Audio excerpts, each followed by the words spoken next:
I think that a lot of the popular discourse on the subject of today's talk tends to overpromise and underdeliver. The two main culprits here are superconductivity and graphene, which both have promised to revolutionize our world. But superconductivity only really works at low temperatures, and graphene is notoriously difficult to produce in large quantities. So I think what's needed is a broader understanding of unconventional forms of superconductivity and unconventional materials. The first ingredient in this talk is that of 2D heterostructures. Here's a 2D heterostructure. Here's a side view. And these are built basically by stacking layers of single layer materials like graphene into various configurations to build these heterostructures with desirable properties.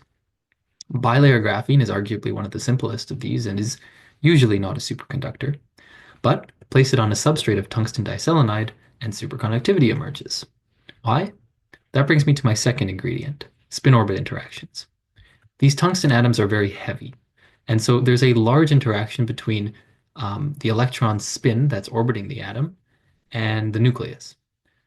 If you place the tungsten next to the graphene can actually inherit that spin-orbit interaction, where usually it's completely negligible. The final ingredient is electron-electron interactions, and these are just the mutual Coulomb repulsion felt by electrons in the graphene sample. So what we do is we develop an interacting theory for this two-dimensional heterostructure, focusing on the electrons in the graphene, but taking into account the spin-orbit interaction and the electron-electron interactions between the electrons. The results are summarized in these two phase diagrams here.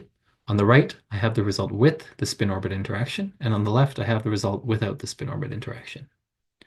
The top, the red and yellow here, are the most important parts. Those are my superconducting phases. The yellow one happens also to be spin polarized, and everything else is non-superconducting.